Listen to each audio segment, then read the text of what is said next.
What's up, homies? This is my coping build after Infinite Evade Spiritborn was forever taken away from us last week. To be honest, I almost stopped playing and had to set Spiritborn down for a couple days while I fired up the Sork.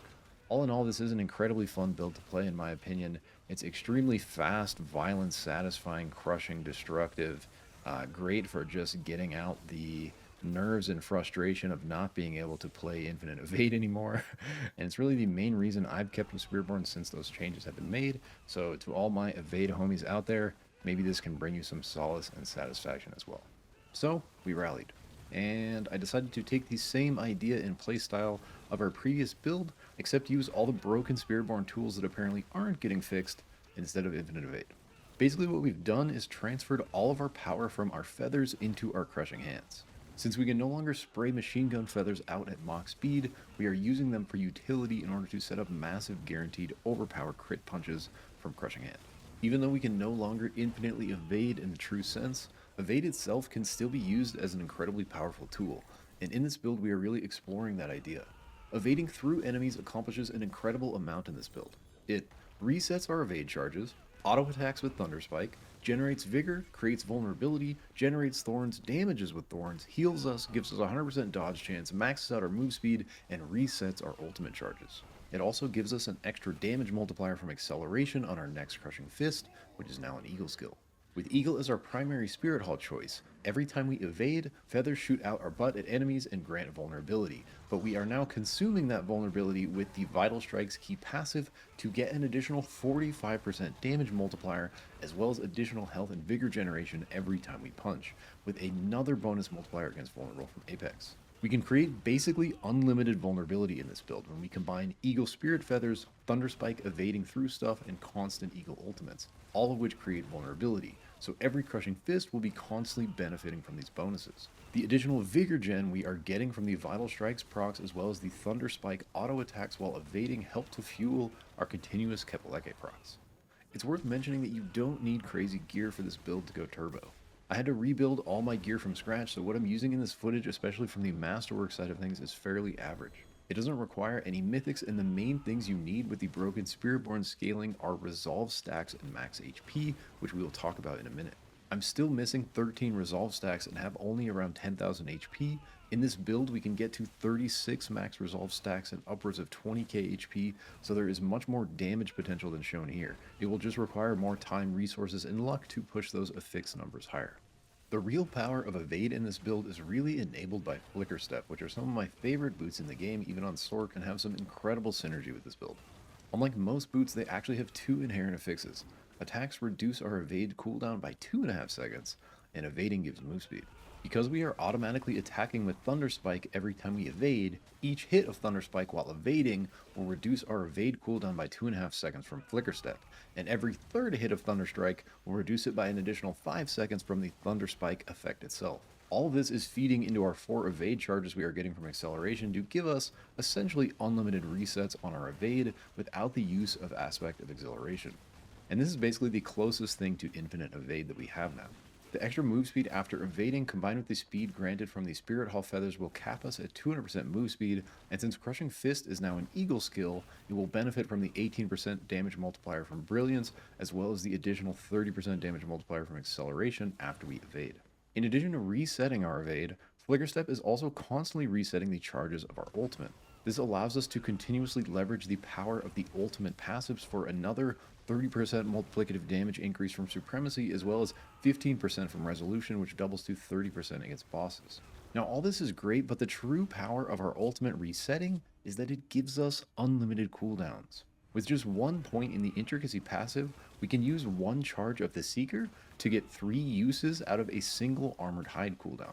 If rotated correctly, this lets us keep the Armored Hide active effect up close to 100% of the time, which maxes our resolve stacks and feeds 100% additional block chance into the Interdiction Redirected Force interaction for more broken crit damage scaling. This also lets us utilize the full potential of the Adaptable Armor Hide upgrade, which causes us to deal 100% of our Thorns damage and heal every time we evade through something, without building any Thorns on our gear. We're creating a nice thick Thorn stack through a couple passives combined with the Hubris Glyph. This is giving us up to 2,000 thorns based on our dodge bonus, and every time we evade, we're getting a 100% dodge bonus from Mirage. So evading through stuff not only activates our thorns from the Hubris Glyph, but also damages with those thorns and heals us through Adaptable Armored Hide. The more we evade poke stuff like this, the more we will scale up another 15% extra damage multiplier on that target from the Revenge Glyph. We can also activate 100% dodge chance on command without evading by using the active on our counterattack. The final thing our Eagle Buddy the Seeker gives us is initiative, making each cast of our ultimate give us 6 seconds of unstoppable. When mobbing, we are getting enough resets from Flicker Step to keep this at 100% uptime, giving us another 12% multiplicative damage from Unrestrained Power, as well as constant immunity to all crowd control. Since we no longer need the Unstoppable from Gorilla, we are using Jaguar as our secondary Spirit Hall to give us our Ferocity generation, and combining that with the Harmony of Ebawaka unique Helm to give our Crushing Fist another 90% damage multiplier, from now being a Gorilla, Eagle, and Jaguar skill. This now enables it to use the Jaguar damage passive, so our Crushing Fist will be getting another 7.5% crit damage from Furnace and up to 30% multiplicative from Potent. Having it as the secondary spirit itself will give us 1 extra Ferocity stack and basically keep us constantly stacked at 5 Ferocity, giving us that extra bit of attack speed to go more Mondo.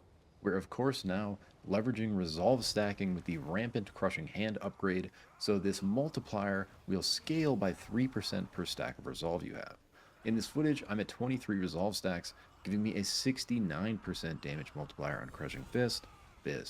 Keep in mind the max Resolve stacks possible in this build is 36, so we're still missing 13 stacks of damage potential, as well as still only having decent rolls on Aspect of Interdiction and Redirecting Force. Additionally, my HP is only around 10k, so there's also a lot more damage potential available through Viscous Shield, the other completely broken Spiritborn mechanic. With 100% barrier, Viscous Shield scales our damage by far more than 33%. It's so powerful that it turns health into our highest priority damage stat. Yes, this class is so broken that building health will give you more damage than any other attribute while also giving you more health and thus barrier. Oh, and that's the other broken thing about Resolve stacking, is we can basically forget about having to build resistance or armor like the other plebeian classes, because we're getting so much insane damage reduction from building Resolve combined with max HP and barriers. So with 23 Resolve, 10k HP, around 246 Paragon, and glyphs around level 70, this build is able to comfortably farm Pit 100, and we cleared 105 with some time left, and so the setup with its current power shown here is probably right around Pit 110. I certainly expect it to climb higher than that, we just need more time to hone in our gear, and that's the main thing that's challenging for this build gear-wise, is the masterworking. Finding the gear is not too hard, it's the masterworking crits that really matter. One of the most important things to scale damage for Spiritborn right now is stacking Resolve as high as possible, so our biggest priority is getting a +2 max Resolve stacks temper roll on our chest and on our legs. Because of the broken Viscous Shield interaction we talked about with health scaling our damage, we'll want to put this temper on a health and legs that have a GA on max health, and we'll also want to find gloves in a ring with a GA on max health.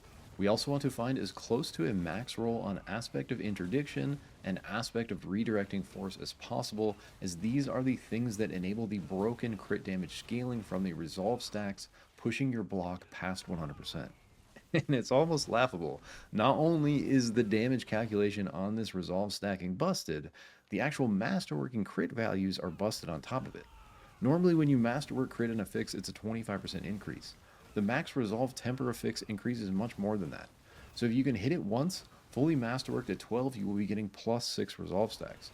If you can hit it twice, fully masterworked, you will be getting +9 Resolve stacks. And if you can land the dream of hitting it with all 3 masterwork crits, you will be getting a whopping +14 extra max Resolve stacks. So the difference between hitting it once and hitting it 3 times is 8 Resolve stacks. Now keep in mind this is exceptionally hard to do. I spent about 2 days farming Rawhide, which is just ridiculous, and probably around like 400 million gold just trying to get my legs to hit twice. And I think I was getting super unlucky, but my point is don't expect these just to land easy peasy. This is why I just gave up in order to keep my sanity, and my chest in this footage is only +6. But eventually, once we have enough resources, if we want to reach our damage ceiling, we'll need to try to triple crit that temper with masterworking to get each piece to +14 Resolve. The other critical stat that's important for this build is max health because of the broken Viscous Shield scaling I already mentioned. Because we can no longer get damage out of our evade feathers, this build is using the absolutely broken trio you likely already have if you're playing Spiritborn, and you'll certainly need if you're not yet, because the Rod, the Ring, and the Talisman together are by far and away the most powerful offensive items for Spiritborn this season. So powerful, in fact, that we basically have to use all three in any build that's using a core skill for damage, which now without Infinite Evade is pretty much all of them. Ah, man, great job, Dev. So many cool, unique build variations with this class designed around flexibility. Good thing there's not something so broken that everything else feels completely useless in comparison. Alright, so what's happening here to make this interaction so powerful? The Rod of Kepeleke turns our core skills into basic skills, making them free to cast but reducing their damage. However, when cast at maximum vigor, it consumes all that vigor to return the skill to its normal damage, hit at 100% increased effect size, and become a guaranteed critical strike, with an additional 3% multiplier to crit damage for every point of vigor spent this way. What this means is to maximize damage output with this weapon, we want to generate as much resource as possible to proc this effect as often as we can, and we also want a higher max resource to scale the crit damage from the unique effect as high as possible. In comes Ring of the Midnight Sun. You cheeky son of a... This ring has decent base affixes, but the main reason we are using it is for the unique effect. When you critically strike, you regain 50% of the vigor you've spent in the last 2 seconds. So, essentially, the more often we can get Kepeleke to proc and dump all our vigor, the more we will be getting back from this effect. There's a breakpoint that happens where once you can dump enough vigor within the 2-second window from proccing Kepeleke, you'll be getting enough back from this effect to instantly proc it again, which consumes all the vigor again, feeding more vigor back into the regen from Midnight Sun, creating a positive feedback loop of infinite vigor with continuous guaranteed crit procs. Resource cost reduction seems to interact very powerfully with this effect, and so we'll be using a combination of that, focusing on building max vigor and regenerating vigor through evading to continuously proc Kepeleke on every crushing hand and achieve this feedback loop. So with the Rod and the Ring combined, once we hit our resource cost reduction and max vigor threshold, which in this build for me right now is right around 240 vigor and 40% resource cost reduction, and that is achieved using the Elixir of Resourcefulness, we will now be getting a guaranteed crit from a Kepeleke proc on every Crushing Fist. Once your gear is masterworked well enough, you might be able to reach this threshold without the Elixir of Resourcefulness required, in which case you should switch that over to Elixir of Fortitude, which will continue to scale your damage upward from the Viscous Shield interaction. Alright, now if all that didn't sound powerful enough, let me introduce you to Banished Lord's Talisman. This has the unique effect that after spending 275 resource, the next core skill is guaranteed to overpower, additionally giving critical strikes that overpower up to a 60% increase in multiplicative damage. Since every hit is already a guaranteed crit from Kepeleke proccing, and we're proccing that on every hit now with Ring of the Midnight Sun, this means that if we can get it to consume 275 vigor with each proc, every single proc will now be an overpower from Banished Lord's Talisman. And since it's a crit combined with an overpower, it will get the additional 60% multiplier. More importantly though, if we consume 275 vigor, the additional crit damage bonus from the Kepeleke effect that is 3% critical strike damage increase per point of vigor, and that's not a technically broken interaction, that is the interaction defined in the text, but the number we're about to see is indeed broken. So at 275 vigor, that's an 825% multiplicative increase to our critical strike damage. You understand me? That's more than every single sorcerer multiplier combined. On top of all that, the talisman itself has ranks to core skills, attack speed, overpower damage, and max health, all of which scale damage even further. The max health roll is actually a percentage, so the more max health we're building, which we're doing as much as we possibly can in this build, the more valuable this percentage becomes. A GA max life Banished Lord's Talisman, Masterwork crit 3 times, will give an insane damage increase from the broken health interaction with Viscous Shield, on top of the normal, survivability and extra barrier you're going to get from having max health, in addition to everything we just discussed. With this god trio of items, we now have a way to get constant guaranteed overpower crits at 100% effect size without having to build any crit chance, and these will all be hitting at 60% increased multiplicative from Banished Lords combined with 825% multiplicative from Kepeleke on top of the normal critical strike and overpower multipliers already there. Stack this with the broken crit damage scaling from Resolve stacks combined with the broken damage scaling from the health with Viscous Shield, and you have yourself an extremely hard-hitting, potentially super broken Super Saiyan Spiritborn. And don't forget, in this build, we also have the base Vuln multiplier combined with an additional 45% multiplicative for Vital Strikes and 18% from Apex. Stack this with the 90% from Ebawaka, making our Crushing Fist have all 3 Spirit Schools. 18% from Brilliance, 30% from Acceleration, 12% from Unrestrained Power, 30% from Supremacy, 30% from Resolution, 30% from Potence, 6% from Furnace, 12% from Follow-Through, 15% from Balance Exertion, over 100% from Rampant Crushing Hand, depending on your Resolve stacks, as well as around 8 more damage multipliers from our Glyphs, man. Oh, and more damage scaling barrier and survivability from Resilient, giving us 15% more max health with every Crushing Fist cast. Hopefully now you understand why this class with these items is so incredibly turbo busted, especially when compared to every other class. Anyways, you're going to want to get as good of rolls as you can get on the Rod of Kepaleke, Banishlord's Talisman, and Ring of the Midnight Sun. I would say the most important affix out of all of them is a max roll on the unique affix for Ring of the Midnight Sun. You really need this as close as 50% as possible to hit the resource threshold breakpoint we talked about. Beyond that, you really want a good roll on the Kepaleke unique affix to max scale your critical strike damage multiplier on that, and you're looking for a GA on max resource, which is going to increase the damage ceiling of this effect. On Banishlord's Talisman, we're looking for a GA on max health, and like we said, since this is a percentage value, if we can hit it with Masterwork crits, it will produce an enormous amount of extra health scaling since we're building HP on every other piece, and this will result in a massive amount of extra damage scaling from the broken Viscous Shield interaction. We also want as close to a max roll on the unique effect as we can get, since we are going to be proccing this every single hit. In this build, we are using what has pretty much become the standard Spiritborn runes for the way they interact with Viscous Shield and the Kepaleke effect, and those are Pak combined with K, making the Pak K rune word, which causes our vigor consumption to generate the Druid's Earthen Barrier, and Zol combined with Zal, making the Zol Zal rune word, which makes creating the Druid's Barrier increase our max life.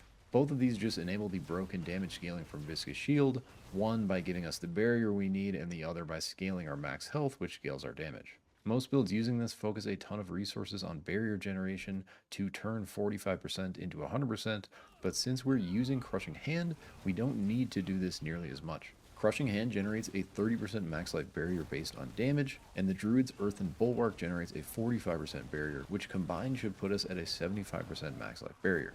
Now you'd think we'd need about a 33% increase in barrier generation to get this to 100%, but for some reason that was not the case, and I don't know if I'm overlooking something, but I had to scale up to around 55% bonus to barrier generation in order for it to cover 100% of my max life between the Druid's Earthen Bulwark and my Crushing Hand.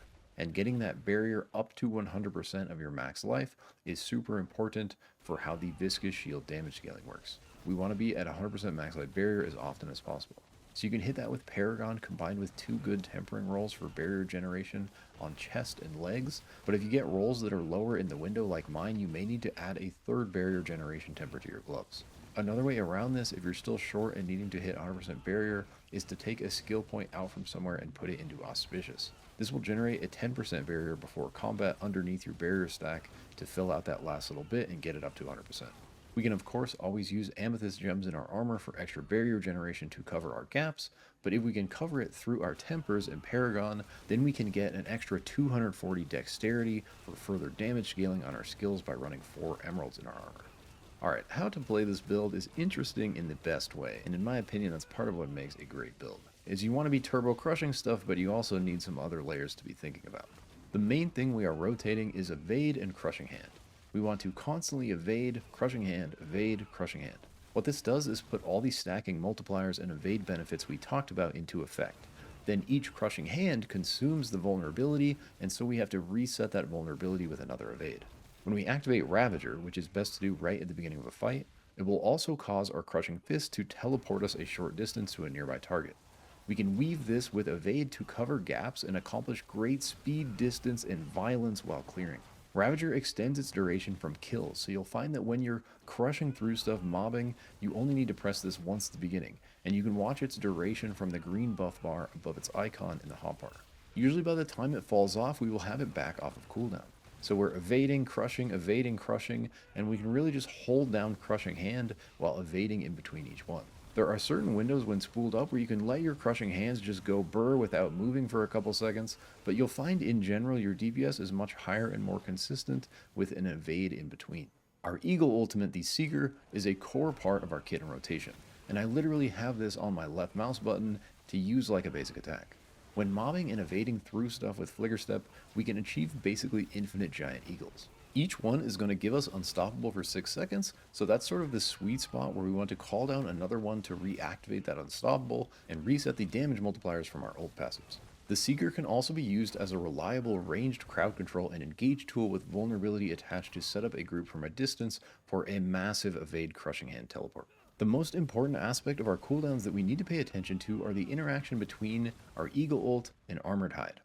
If we use Armored Hide just before we use the Seeker, through the intricacy passive in our skill tree, that ult cast will reset the cooldown on Armored Hide and give it a free cast available in the next 5 seconds. So what we want to do right before we engage is activate Ravager, then activate Armored Hide, and follow that immediately with an Eagle ult. This will reset the Armored Hide cooldown as well as give us another free cast fit.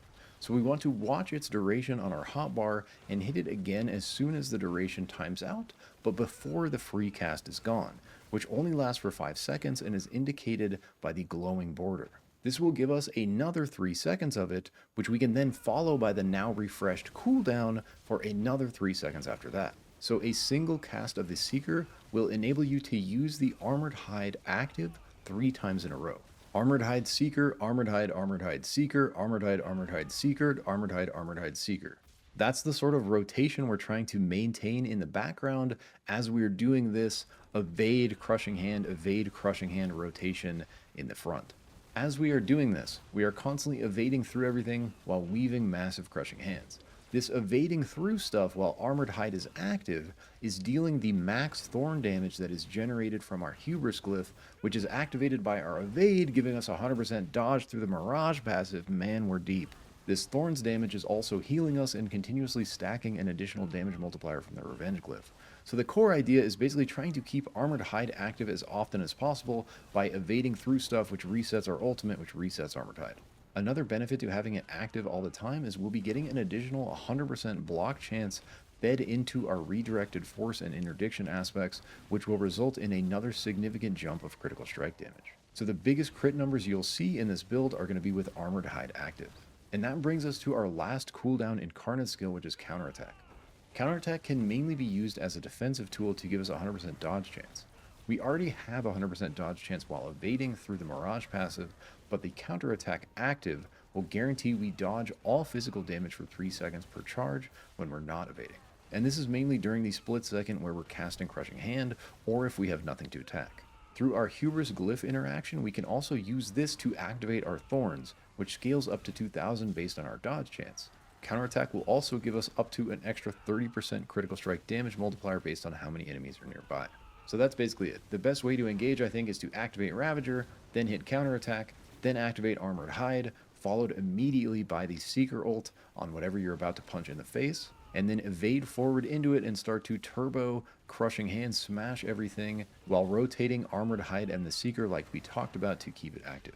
Evade Crushing Hand, evade Crushing Hand, evade Crushing Hand. Refresh Ravager when it runs out, and use Counterattack to not get one-shot when you engage or when you're not attacking. This build definitely has a bit of Glass Cannon vibes, but only when we're not able to attack. As soon as we're able to hit stuff and evade, we have an enormous amount of survivability. The main time I find myself dying in this build is when there are no targets nearby to attack to ramp up the crazier barrier and health generation. However, we can use Armored Hide, Counterattack, or a well-timed evade to survive these windows much of the time. Real quick for reinforcements, I recommend just using whatever is cool to you. I've been liking Variana for the Shockwave knockdown attached to Crushing Fist, which has some nice synergy with our revealing legendary node. For Mercenaries when playing solo, I still think Rahir is just so goated, especially for this class. Not only does he save you from getting one-tapped every 30 seconds, he also scales your armor or resistance, giving you 20% damage reduction combined with 15% damage multiplier at the same time. More importantly than everything though, Rahir gives us Fortify. Fortify is an essential piece of how the Overpower mechanic scales its damage. TLDR, when we're fortified, overpowers will be bigger. Having Rahir around while playing solo continuously fortifies us as he auto-attacks with his shield charge. This will give us access to the fortify mechanic that our class doesn't have, enabling us to add not only another layer of damage reduction, but also maximize the damage scaling of our continuous overpowered crit procs. Boom, that's it for this one. I'm just going to keep pumping, guys. I really appreciate the support. For those of you out there that have been, more Spiritborn builds to come. Also going to have some Sorcerer builds hitting again starting in just a few days, so hyped for that. I'll close out by showing you the full setup I used in this footage, but this is just the best I could put together in the past week of reworking all my gear. To see the ideal setup, I recommend checking out the build planner, which is linked in the description, and if you save that, I will do my best to keep it updated with future changes to the build. With that, thank you so much for watching. Remember to take care of yourself and have fun out there. I'll catch you in the next one. Peace.